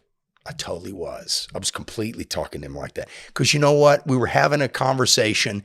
He wasn't quite processing it like at the speed I was delivering it. And so I was circling back somewhat assertively with him, and I shouldn't have. He said, yeah, I think you forgot where you were. I think you forgot. You're in prison, man. I said, fair enough. It's a mistake. Right. Totally on me. But it's not disrespect for you. He goes, oh, yeah, it is. He goes, it is. That's my guy. He goes, it was disrespect to me. I said, fair enough. I now understand fully. So anyway, that was a close call. It was an ignorant move on my part. I didn't think of it till it was going down. It was going down fast. And so, lesson learned. We friended up after that because I think he liked me on the team, and I'm an okay guy. I'm not looking to cause anybody any trouble. I'm certainly not looking to go to war with anybody. I don't need to prove anything in there. I was trying to be helpful to the group, and I overstepped my bounds. Listen, I went to a guy, how quickly it can go bad. Like I went to a guy, they had in the Sally Port, they had the door lock. We were coming back from pill line. Yes. I walked up, I walked with him, didn't talk to him. We're both going back to the unit. I walk up, I grab the door, it's locked, and I put my hand, I go, I don't have my keys. You got yours? And he goes, it's a joke. It's just a joke. Like I'm not, and he's like, "Look, you saying you think I'm a snitch? What the?" And right in my face, I go, "Whoa!" Wow. And I went, "Well, what are you talking about?" And he's like, "I said I was just joking around." And he goes, and I said, "What?" And I said the same thing. I said, "What are you doing? What's happening here?" Right. And he goes, "Man, how long you been here?" I'm like, "Man, I've been there like a day or two." I was like, "I just got here." And you got jokes. Yeah. And he went, and he said, and this is the medium. He said, you don't understand what you were saying? He's like, you're calling me the police. Keys. And I'm like, keys. Right, because only the police. Sure. And I go, how? And he goes, only the police would have keys. Keys. And I thought, you made the leap from that to you. Right. And then, of course, if you're the police, you're a snitch. Absolutely. So I was called. So in his mind, immediately, you just called me a snitch. Yeah. And I said, bro, that's not what I was doing at all. I was joking around. You know how you forget your keys? Mistake. I said that I patted mine first. Like He's I don't been down have mine so long, he does not remember keys, man. Right. And he just went. He's like, yeah. He said, all right. He said, no, I get it. You're new. He said, yeah, bro, you got to watch that shit, bro. He said that shit go bad quick. You need a manual on this. There needs to be a glossary. Listen, I stopped talking. I don't think I talked to anybody for the next week. Exactly. I got nothing to say. Yeah, I certainly don't have any jokes. Yeah, I'm sitting there thinking, you're going to get yourself fucking killed. You're not prepared for this. No. Because prison environment is, although it's better than being in like the U.S. Marshals lockup. Yeah. It's better, or the county jail, whatever you want to call it. It's better being in the county jail in a lot of ways, but the politics and things that happen in prison don't happen in the jail because these guys, they don't want to get in trouble before they get sentenced. They're worried about their case. They're fighting their case. Yes. They're not concerned with that shit. Right. But when they get to prison, suddenly all those little things. It's on. It's a whole nother. We live here. Yeah. It's another environment. They've been sentenced. Yeah. Now, if you disrespected someone, they might fight. They got a better chance of fighting you in prison than they do before they've been sentenced. Yeah. Because they don't want to get in front of the judge and say, Your Honor, he's been in 6 fights. This guy's fighting. Yeah, right. This guy's fighting everybody in here. Right. He stabbed a guy the other day. They're talking about pressing charges. And the judge might look at you and be like, man, I'm giving you 30 years. I'm giving you the high end of the guideline. Yeah, you don't need to be in society. Right. Yeah. But you're right. The guys get comfortable. This is their home. They want their address is their cubicle number. I mean, this is where they live. When I first got to Coleman, it took about 3 or 4 days for my cousin to find me on Coleman. When he found me, he said, look, why don't you come by the house tonight? Yeah, it's his house. I went, the house? Dude. And he went like, he said, yeah. And I said, you call it? I said, he goes, yeah. I mean, my cell. I'm in B3, and he explained it where he was. And I went, so easy to say. I was the like, house. I was like, bro. And he said, I said, I can't believe you said your house. I said, like, this isn't my house. Like, I don't live here. And he goes, yeah, you just got 26 years, bro. You do live here. You live here. This is your home. He said, you better get used to that right away. Yeah, that's right. It's so sad. It's devastating. True. Yeah. Oh, you hear it and you're like, it's like, it rubs you wrong instantly. My address. Yeah.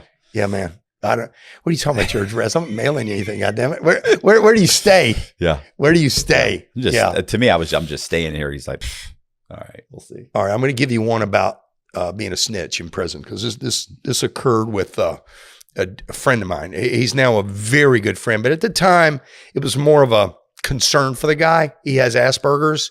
He's reading in 11 languages. This is like your Frank guy. Yeah. All right. So I'm concerned about this guy. Or Pete or every prison's got these guys. Yeah, I know. I got another guy, Dennis Caroni, same thing. And they're not equipped to manage socially. Yes. All right. So you got the picture of the guy. Now he shaved his head. He is a lawyer. He is our lawyer. Certainly I had to figure that out because he literally would not speak to anyone, somewhat isolated. And he was reading in so many different languages. Every day was a different book. And I just asked him one day, I said, are you finishing these books? Because it's a new book every day. He goes, I read a book every day in a different language. After 11 days, I circulate the languages again. I said, okay, that's the craziest thing I've ever heard. Yeah. 11 languages, 11 days, and you're finishing a book a day. I said, that's amazing. Very impressive. I said, you have like a photographic memory? How are you speed reading through this stuff in these other languages? He goes, I can't explain it. He goes, I've been accused of having Asperger's. I said, well, I'm not a doctor, but I would confirm it. I mean, this is very impressive. And we know Elon Musk has got this, there's some impressive guys with and you Asperger's. can tell they all of them have a certain way of the social awkwardness. Yes. Yeah.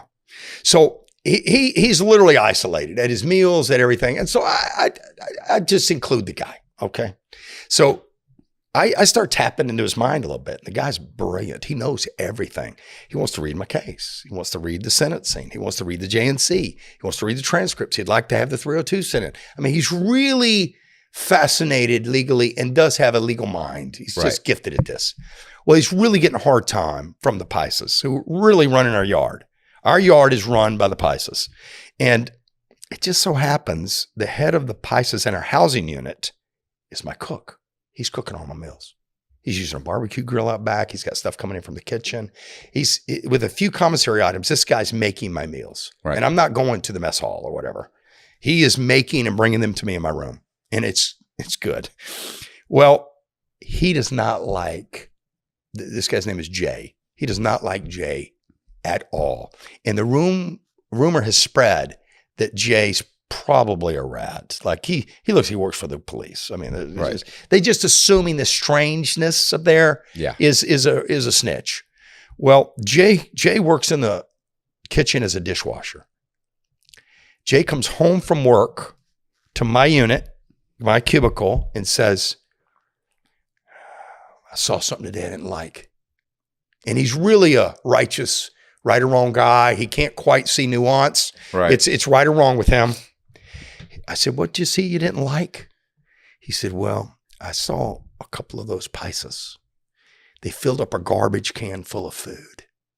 And it was James. It was packed to the top, man. They had eggs in there. They had all our food in there, man. And they were rolling it out the back. And I just couldn't help it. I reported it. Oh, okay. Okay. Right. So I said, you did what? He says, I reported it's our food, man. I can't let them take our food. I said, Jay. They're not going to not feed us. I said, let me say something right now. Those guys make my burritos.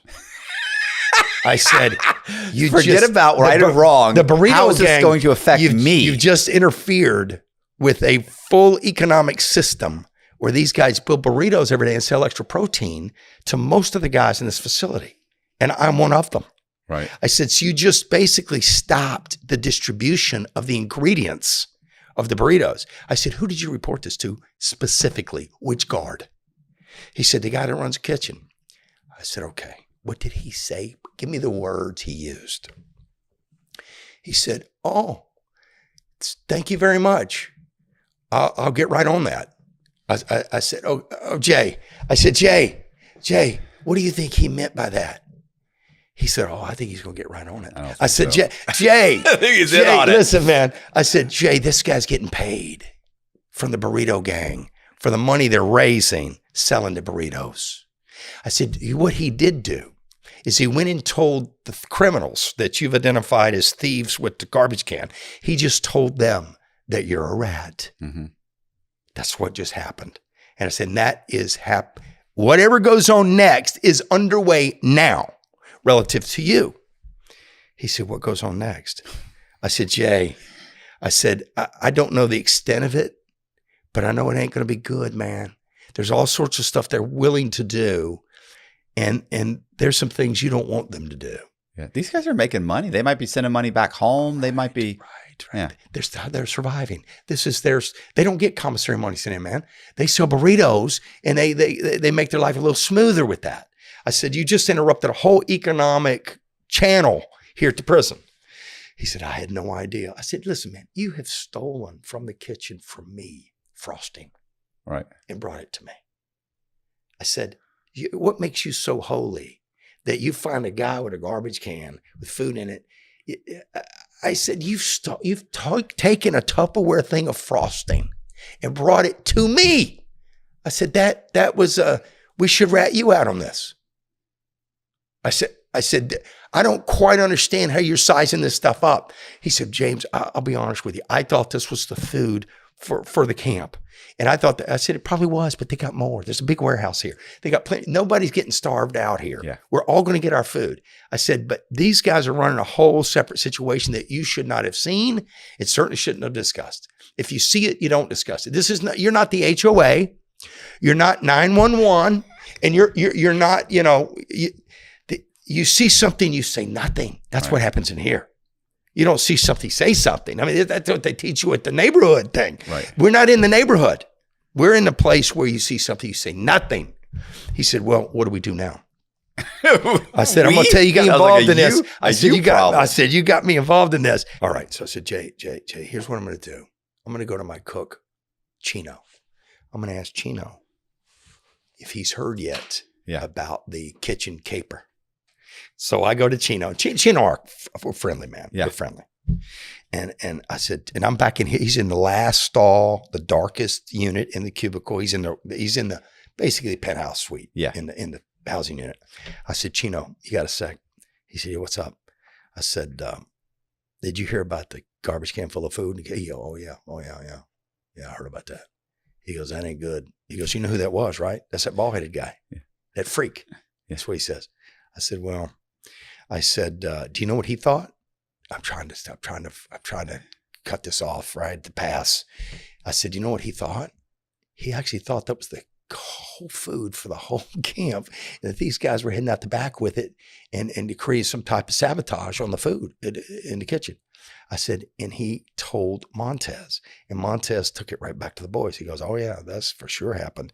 He said, now they're working on the plan. I said, oh no. I said, what's the plan? He said, I don't know, but it ain't gonna be good for him. They're gonna turn his bed over, they're gonna turn his locker over, they're gonna put some fish in his shoes. It's gonna be a mess. I said, how long does this last? I mean, is there a time limit on this?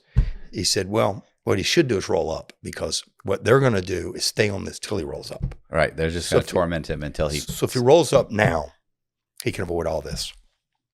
And rolling up for the audience, it is basically to go to the front, and say I need to be transferred. Yeah, check in, say I'm in danger. Check in. It's dangerous for me to be here. Yeah, they'll put him in the shoe for 3 months, and then they'll ship him to another camp or even a low because they might think he's in danger. That's right. And he's Asperger's enough that he's not even going to get a good break from the counselors or the shoe people. I mean, it's just going to be a mess.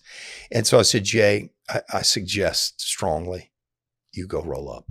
You need to do that. You need for your own safety. You didn't try and go talk to the guys and say, look, yet. Okay. Not yet. Fellas. Remember the TVs? Fellas, I need 14 hours with you. Okay. Right. Well, hey, yeah. We haven't installed TVs yet. Okay. That's not occurred yet. But I tell Jay, you need to roll up. And I tell Chino, I've asked Jay to roll up. I just need it clear that there's at least someone in between this that knows what's up and can maybe squell any future nonsense. And so it gets word back to me, he needs to change jobs immediately. He cannot be in the kitchen, period. And he can't be anywhere where another hustle's going on, which is, it's tough to find a spot. Right. He's got to be on a tractor or something. He's got to be out of there. Right. They're putting him on probation. Yeah, that's right. That's what they're doing. Yeah. So I let him know you got to roll up. And he says, I can't. My wife's Vietnamese. She barely knows how to get here. She doesn't even know how to use maps. I mean, she barely finds her way from Lake Arrowhead to Taft. I mean, it's like straight road. and she can barely do it. He says, I can't move to another facility. I've never seen my wife. And I said, listen, man, this could get dangerous. I mean, camps are soft, but these guys, you really offended them.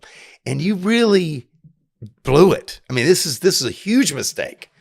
I said, can you assure me that you understand this and that this is nothing like this is ever going to happen again? Can you give me some assurance? Because I'd like to really strongly tell them this is now over. I can't go to bat for you if in 2 weeks they're going to come to me and say this right, just did right. If you've got some sense of God about you and that you're here to do God's work, then I don't know what to do with this. Right. I said, I need to know that you understand the situation. He said, I totally understand it. I said, can you stop the impulse to need to fix wrongs? I mean, you've got to stop with that. I said, listen, we're not running a church in here, man. These people are trying to have a nice experience in their many years of doing time. And you just interfered with a really nice experience they were attempting to build for themselves. He said, I never thought about it like that. I said, okay, all right. So I'm basically dealing with Chino on all this stuff because we're friendly. Mm-hmm. We're totally friendly.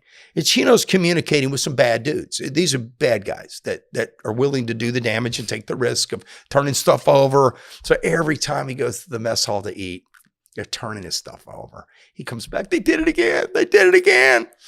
I said, man, it's going to keep happening. And there really is no end to it until you roll up. I mean, you really do need to do this. And he goes, I won't do it. You let them know. I will not do that. I said, you want to say it like you just said that to me? He goes, no, probably not. He says, but do communicate with them that I'll take whatever beating they want to hand out because I need to see my wife. Right. And so I'm like feeling terrible for him now because I'm thinking, oh God, this guy's willing to take some abuse. And so I went to Chino. I said, look, put me in a room with the guy that's doing the damage. Put me in a room with the guy. Let me just try to talk to him about this. Because I think, first of all, this is a brilliant legal mind. Mm-hmm. These guys are trying to get first step back credits. These guys are needing all sorts of things done. He can do it, man. This is the guy I'm using to do my stuff. Mm-hmm. They're going to need him. They're going to need to get from, you know how they rated us all from minimum to low risk in order to get 10 days versus 15 days, mm-hmm. right? They're trying to, I said, a lot of these guys got messed up in that system. He can fix it. So that's appealing to a Paisa, right? So he says, I'm not going to put you in the room with the guy because the guy don't want you to know it's him. So I'm not doing that. I said, then you need to communicate because you're kind of in charge, man. I said, I know your role here. I said, you need to communicate this is over. He understands it. And if you need to turn his bed over 4 more times and throw some more stinky fish in his shoes, go do it. No, nobody cares. And he doesn't care. So he's willing to live through whatever you want to dish out because his wife, in that she's foreign citizen, she's Vietnamese. He can't afford to have her lost while he's transferred to another prison. So they needed to understand that human element to it. I said, and frankly, there was no risk to the thing. Montez was in on it. There was no risk to the thing, man. That nobody's economics are disrupted. Could have been, but they weren't. And we've squelled a future snitch here. Yeah, it's a shutdown. Well, they stop. They stop the harassment. He stays, and literally to this day, and he'll listen to this. Jay will listen to this podcast. To this day, Jay continues to thank me for keeping him safe in that experience. And I really couldn't control safety. Yeah. But I could control the communication. But he didn't have any advocate. He had no advocate at all. And he can't do it himself. And I just felt so bad about that. And, you know, in prison, there's nobody. I mean, if you're not going to do it for somebody, they're not getting it. They're not, he could have been hurt. You're lucky he didn't do something else because I can tell you right now, this, my buddy Caroni. Yeah.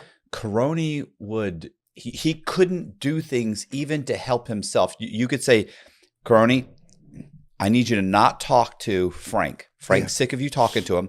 Not if you don't talk to Frank, he will file the paperwork for you. It's going to take a month, but he'll do it. But he doesn't want to talk to you again. He already has all the paperwork. He already understands the argument. He's going to write it. It'll be done in 1 month, but you cannot talk to him again. If you talk to him again, he will not do the motion.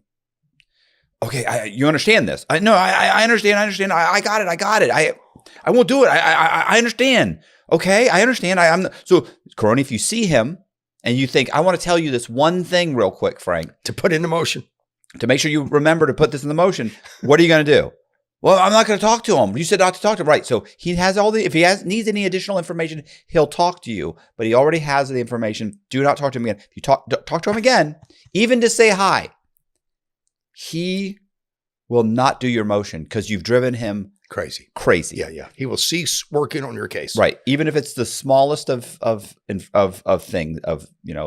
communication. He's drawn the line here. I understand. I got it. 2 days later, Frank, can I talk to you for real quick? Just 1 second. I just want to make sure that you remember to put this. Oh, no. And Frank goes, okay. Or don't talk to me. He goes, don't talk to me. Don't. And he just keeps walking. And he's trailing behind him, trying to talk to him. And eventually, one of Frank's guys steps in front of him and says, stop. Go away. And he goes away because he's a big guy. He has these big guys around him. And the next day, Coroni comes to me and Pete, and he's freaking out because follow the motion. Amadeo took all of his casework and brought it, and some guy walked and put it on Coroni's bed and said, "You're done." Yeah, here's your legal stuff. I mean, to save, like, if you'd said, and I remember we were mocking him. What was his issue mentally? Oh, he's got Asperger's, without a doubt. It's Asperger's, yeah. And we sat there, severe. Yeah. Annoying. Yeah. But also amazing. And in some ways, sure, he would say things that you would be talking to him and you'd say something that would remind him of something. Yeah. And suddenly, so you're sitting there talking, and all of a sudden he would do the entire dialogue from the speech that, what's the guy in 25th Hour? We talked about him the other day. He was in American History. Edward Norton. Oh, he did, like, the Edward Norton speech in the thing. He would suddenly start saying that because you mentioned something about New York or something about the reminded him, took him there. Puerto Ricans here, they're driving me crazy, and all of a sudden he'd go, Puerto Rican parade, worst parade in New York history, and then he'd sit there and do the whole speech, 2 minutes exactly, and you'd go, how is that even laid in his brain? Right. And then he'd stop and you'd go, you done? He'd go, oh yeah, I'm sorry, go ahead. And you'd keep talking, and then he'd say something else, and you done? At first it was weird, but it became comical, but then it's past comical. Yeah, right. And you wonder if his criminal conduct wasn't tied to some of this disease. Oh, without a doubt. Yeah. Without a doubt. So his criminal thing was that he had given $50,000 to a childhood friend who wanted to start a FinFin, a diet clinic. Sure. Yeah, the pills. And but FinFin became illegal, Yeah. but they'd already built out the facility, and he'd already had the doctors, and the doctors said, hey, why don't we just do pain management? Because pill mills wasn't a thing then. Yeah. And he was like, what do you mean? He's like, yeah, we can do pain management. It's becoming a big thing there. They've got this new product on the line. It's called oxycodone. And he's like, oh, okay. He's like, and so he's like, it's oxycodone, and he starts naming off the different types of drugs. They have this breakthrough medication. They have this control release. It's great. I got a buddy who's doing it. We could do it here. I mean, the FinFin's illegal. It's already built out. You've got the money's gone. Yeah. The $50,000 is gone. Yeah. And so they go to Coroni. He's like, yeah, okay. Coroni doesn't live even in this was done in New Orleans. Okay. He lives in Los Angeles. He's like, okay, yeah, whatever. But I just want my money. I want my money back. Yeah. And I get, 10% of the proceeds. I got $50,000 in this. Right. And I get 20% of the proceeds, or however it worked. And so they start it, and they hire like 4 doctors, and it's doing well. And then the money's like, it starts really coming in, and Coroni is calling, and once the money starts coming in, it's his sole source of income. So he's calling every day, a couple times a day. Well, how much money did you make? Obsessed. How much money did you make today? Oh, okay. Well, I need you to deposit the money. He's calling his stepfather to pick up the money and deposit the money, and it's cash. Yeah. Then it becomes, they're like, look, we got a problem. People are writing checks or using credit cards, and they're bouncing. And so we're thinking about just having people only accepting cash. Yeah, only cash. Well, then just use only cash. Like, he can't, he's like a child. Yeah. He Right. hits all, and then chaos. Right. Bank accounts are getting closed down because they're walking in every couple of days trying to deposit $30,000, $40,000 in cash. Bank accounts are getting closed down. Right. They're notifying the police. or the DEA. DEA is coming in. Like it ends up ballooning into, So hey, much cash. this is a pill mill. It maybe now I don't think it was a pill mill. Yeah. But even if it was, Yeah. Caroni lives in LA. Yeah. He's not running that. He went to the facility one time. Yeah. And everybody said that at trial, but Caroni's behavior. Yeah. And the things that he would say and the things that the staff members said he said. Yeah. Like they don't know about Asperger's syndrome. They just know this guy's an annoying prick. Yeah. And so in the end, he's not an advocate for himself. In the end, you know what happened? All the doctors who prescribed the medication, they all get, I think one guy got a year or two, another one got home confinement, another one got like 6 months in home confinement. Caroni got 19 and a half years. What? For money laundering. Because the pills that these guys prescribed, they're saying were illegally prescribed. And because Caroni made money and was opening bank accounts that are getting shut down, and because that money came from illegally prescribed medication, it's money laundering. Caroni's laundering money, who knows nothing about banking. This is pathetic. And is depositing the money, but there were so many people that got on the stand and were like, he's a prick. He said this one time. He called me this. He yelled one time. We're getting him back. Right. We're getting him back when he's down. Right. And listen, if being a complete douchebag was a crime, that man never gets out of prison. Yeah. I agree. He drives me nuts. I wrote a story about him. He was a nightmare to deal with. Yeah. But a criminal mastermind? No. Doesn't have the capacity to be. No. If you told him he could have gone to jail for any of it, he wouldn't have done it. But what are you talking? Because he thought everything was above board. I go, we got doctors, we're licensed, we got this, we're depositing the money in a bank. I'm not pocketing the cash. Yeah, I could have hidden this money. Yeah, so we weren't making any money. Yeah, the idea that the man had 50 grand was the downfall. The idea that he even had 50 grand to put in it. Yeah. The biggest mistake was And that he had 50. Who gives a childhood friend $50,000? Like a guy that's not thinking correctly. He's not thinking. He's not thinking correct. Well, and he's thinking fin. He's clueless. Yeah, he doesn't know. Yeah, no. He drives me crazy to this day when he calls me. 19 years. See, mentally He's ill still in people prison, by the way. are in prison. Still in prison. Yeah, because he can't do the first step back, can't qualify. He can't shut up long enough to get Frank to get him out of prison. Yeah, he can't. Yeah, Frank would have had him out. Oh, that's terrible. That's terrible. Well, as you know, prison could be it's really what you make of it. And if somebody's headed in there, they've got to know, get your mind right. The mind is the asset. The mind will take you through it. It can be difficult. You want to be respectful. You want to use the best manners. You want to clean up after yourself. You're sharing a community with other men. And if you do that, you're going to do fine. Do fine. And you don't tell anybody about anything. Yeah. You don't trust the cops. No sidebars with the cops. Don't stand around talking baseball with the cops because you're more like them than the other guys you're in prison with. No, you're not at all like the cops. You're in prison with prisoners. Yeah. That's your family, actually, when you're inside. You protect the family. And talking to the cops when stuff goes down. I was going to say, the nice thing about federal prison, because I don't really know about state, is that nice thing about federal prison is you don't have to have any interaction. I can. None. You could go 6 months to a year without ever speaking with a CO. Totally.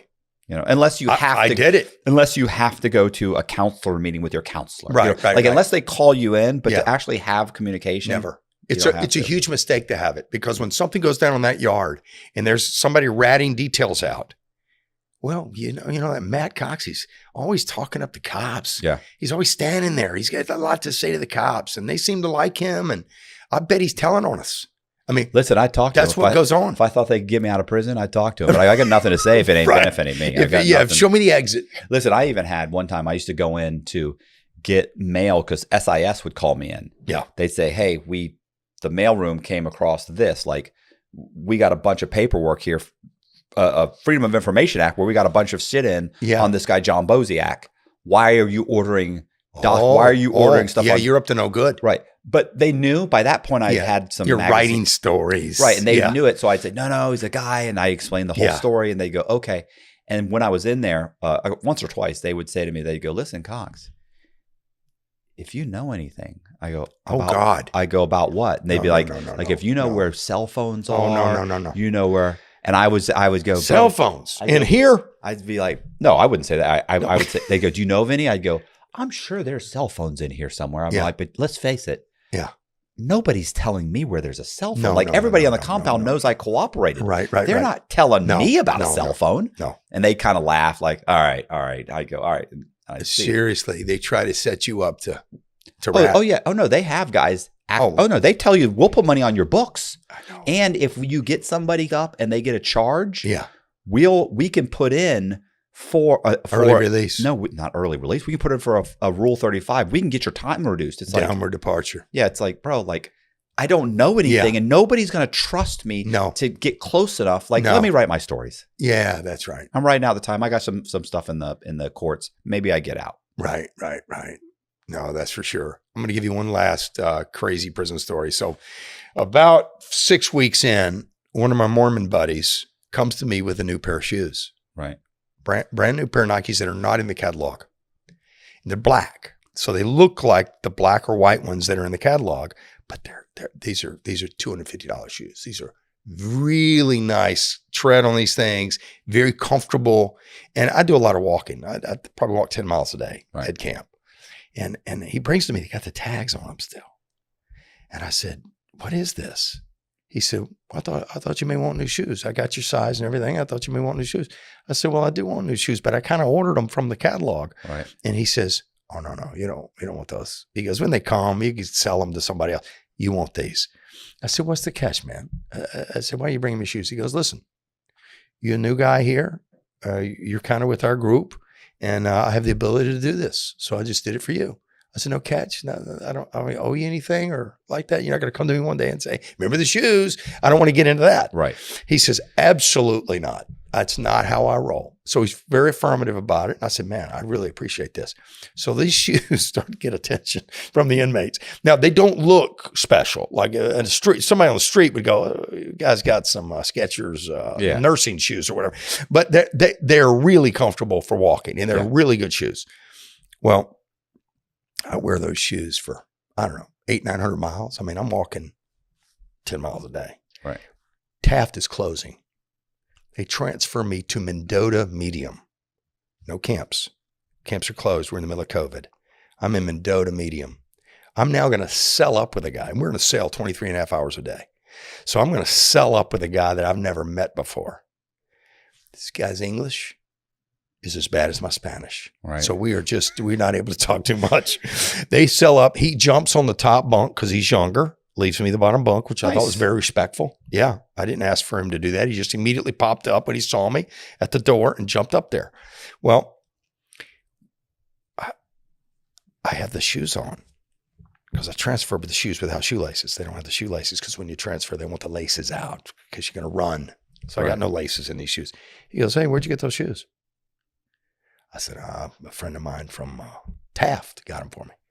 He goes, who? I said, I'm not telling you who. He says, well, I'm stuck in here with you, man. What am I going to do? I said, why do you ask? He said, because I brought those shoes to Anthony.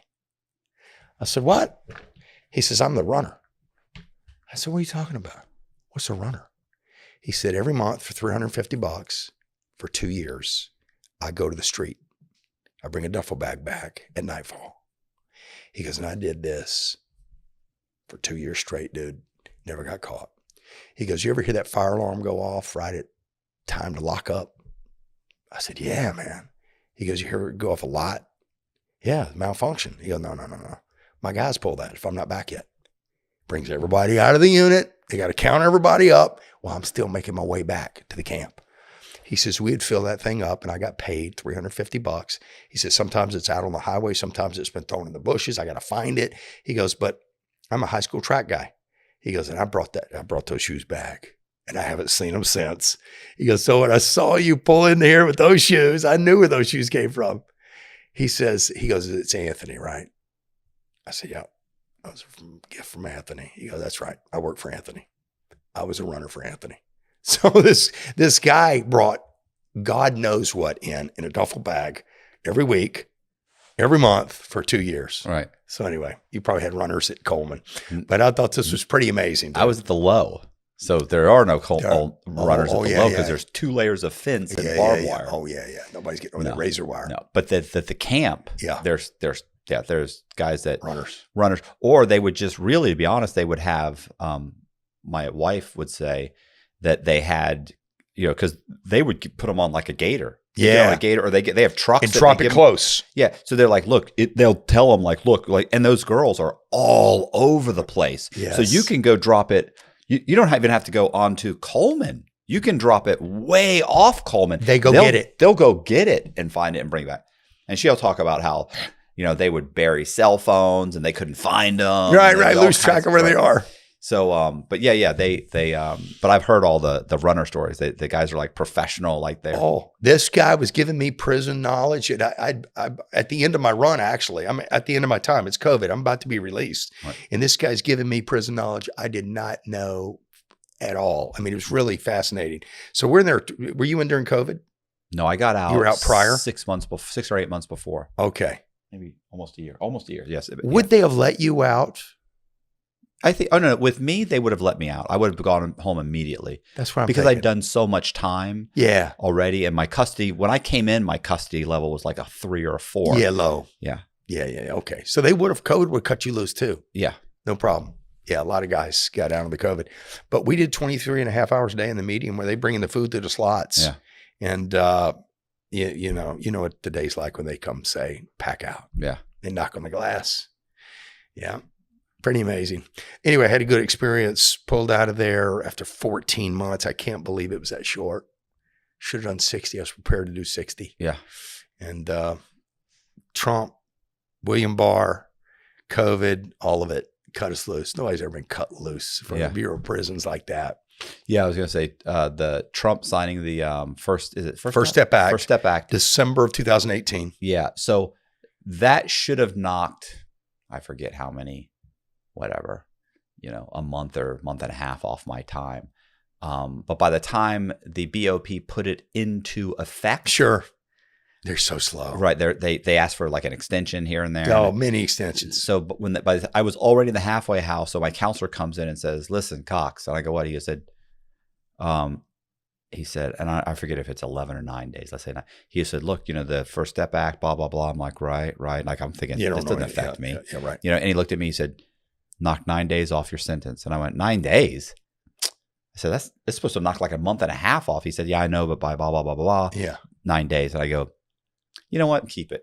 I don't keep want it. And he said, he goes, that's not, he started laughing. He goes, that's not how it works. Right, you got 9 days off your sentence. Right. You're leaving 9 days early. I said, all right, fine. I said, I'd rather stay the 9 days. I'm saving money here. You're trying to figure out where to go too. Yeah. He's like, you got it. That's it. You're good. We're throwing you out. Yeah. 9 days 9 early. days early. That's good. Yeah. But he told me that, it was like 3 months before I had to leave. It's not like it was like, hey, you're leaving now. Yeah. He came and said, hey, by the way, blah, blah, blah. I was like, whatever. I'll tell you something crazy that happened as we wrap up here.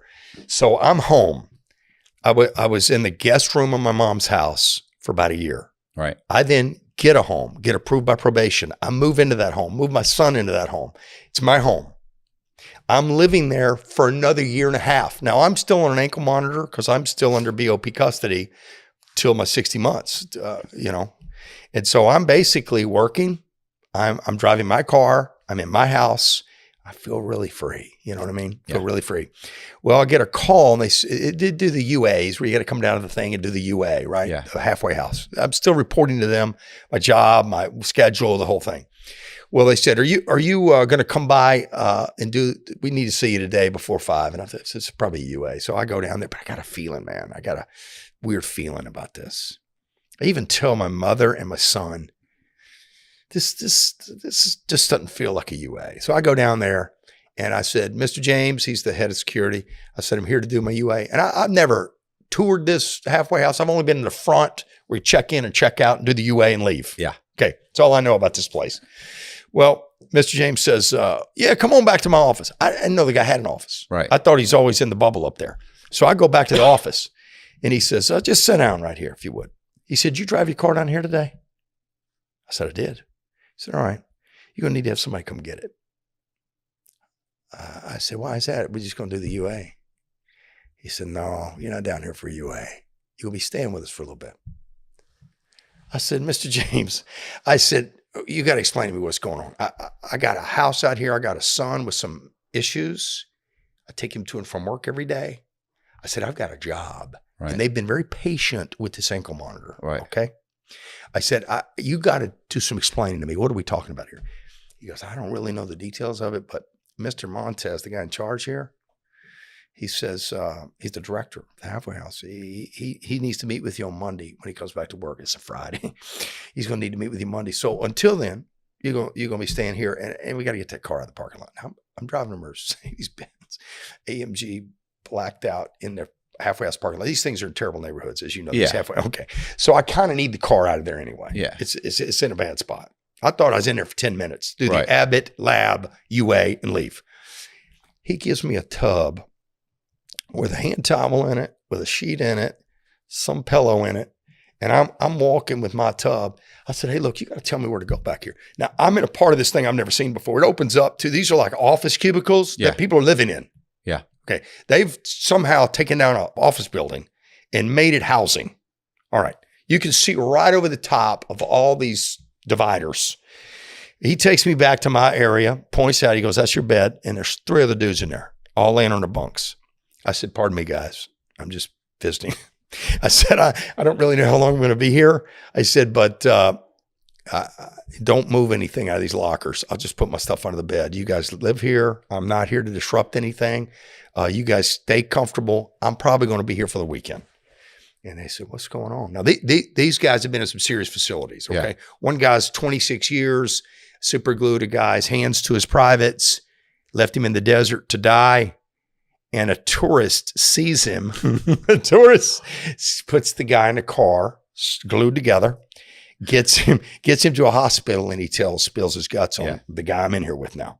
Super glue. Yeah. Okay. Super glue. Super glue. That's probably that's what I call it. What his nickname that's is. what I call it. Prison. Super glue. Super glue. He knows what to do with glue. Okay. Right. Well, he's been down 26 years and he's been here 9 months. So this is this dude's house. Yeah. Okay. So he really is not equipped to handle society yet. All right. We're going to have some discussions because as it turns out, I get beyond the weekend. Well, weekend passes and one of the security guys says, Cat, let's come up front to the speaker. I go up front and she says, I need you to sign these. It's 3 violations. I promise you. One of them says, Reflection Bay Golf Club, unauthorized. No, that's where my son works. He cleans the golf carts at the end of the round. I drop him off and pick him up every day. It takes about 4 minutes. You could check the monitor. I'm there 4 minutes. I'm not at a golf club. I'm picking my son up from work. Right. So she says, that don't matter. You got to sign that because that was unauthorized. I said, okay, now my counselor here knows I dropped my son off to work and everything. Right. Yeah, we looked at your file. There's nothing in there that says anything about that. And she don't work here anymore either, by the way. She works for the state now. Okay. So we ran a quick check on the monitor just to make sure everything's in order before we hand the file over. And you got 3 violations, man. I don't know why you're here arguing this, okay? So the other violation is you're at the Orange Theory Fitness and Spa. And we hadn't authorized you to go to any spas. I said, Orange Theory is a workout place. It's like Gold's Gym. That's my workout place. I go every day, 5 days a week. That's where I go. And by the way, if you're going to give me 3 of these, you're missing 899 of these because I have been going there every day since I was released 2 years ago. Right. I said, you're going to wake up, turn this on and give me a violation? I said, I'm missing 899 of these. She says, okay. You want us to pay for 800? I said, whatever you got to do. This is insane. I said, I am approved to go to the gym. I'm approved to pick my son up. And then the third one is an actual golf course. I played golf with clients and I told my counselor about it. It's a business deal. She says, well, it's not authorized. You got no recourse in here with these people. So they're going to turn it over. They're pieces of shit. Because it's 3 violations. They're required to give it to the BOP, and they're required to assign me a designated hearing officer, DHO, and a DHO's got to have a hearing on this to decide if I'm headed back to the big house. Right. I said, what are you talking about? I've got a mortgage. I've got a car payment. My son is dependent upon me both mentally and physically for his well-being. Right. I said, what are we doing here? Are you trying to help me or crush me? They're not trying to help you. I know. I'm just throwing this out there. And she says, well, you got some stuff to say. And I think you need to say it to Mr. Montez, but I need you to sign these 3 things. I said, I'm not signing guilt on those. what happens when I sign those? She goes, it just means you've read them and have accepted them as your violations. I said, well, I'm not doing that either. You give them to Montez and he can talk to me about this. If he's in charge here, I want a conversation with him. So this dude rolls in like Tuesday or whatever. I've been there 4 days and this ain't cool. I'm in a public bathroom. It's like being in an airport bathroom in there. Right. I mean, it's unbelievable. And I got a house with a shower. I mean, I've been free. Yeah, they could have made a phone call and solved all that. Yes. Yeah. So I've got my attorney all wired. He's all wired up about this. He's all nervous about this. He's wanting to get all up into BOP's business and everything. I said, don't do any of that yet. That could make my situation worse. Let me try to manage this with this director. So I meet with the director and I said, look, I said, Mr. Montez, I said, you seem like you're running a good operation here. I said, I've been here all weekend with these guys. Everything's pretty cool in here. I said, but I should not be here. I said, I have been to the Orange Theory every day for 2.5 years. Okay. And I've got a violation for going to the gym. I picked my son up and you can check the monitor. I'm there 4 minutes and 4 minutes to pick him up. I said, this is insane. He goes, that's what's going on? I said, I promise you that's what's going on. I said, I got people, my son will show you his pay stubs. I mean, the Orange Theory, they know me as a member there. I mean, that's my gym. And he says, well, I wish we had known all this before we sent it to BOP. I said, hello, man. I said, why aren't you having a conversation with me before you're firing stuff off to the BOP? We know that's not a manageable situation. I said, what are we doing from here? I need to know the plan from here. He goes, well, be honest with you, they got to decide if they're going to take you back. I said, don't you have a say in this? Aren't you in charge in here? Don't they care about your view of my custody? You're in charge. He said, they're going to ask me. I'm going to be a part of the DHO hearing. And the lady at Region is going to ask me my view of you. I said, well, what is your view of me? I'd like to know your view of me. He goes, seems like you're a compliant guy. We just saw paperwork on this stuff. And your lady left and we tried to assign it to a new lady. She runs the check before she takes a corrupted file. She'd like to know that we got a compliant situation. And when she takes it over, and I said, I totally get that, man. I said, but I had this worked out with my counselor who was in charge of my custody, that I go to all these places. It sounded like I needed to manage her paperwork trail, and I didn't know that. This is my first ride through all this. He said, yeah, this is a big mistake. I said, well, tell me what we can do to correct it.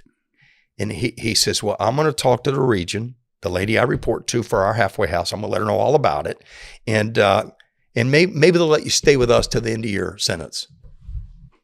What the fuck are you talking about? I got to go home. I swear to you, this guy says this to me. And I said, I'll be honest with you, that's unacceptable. That is unacceptable.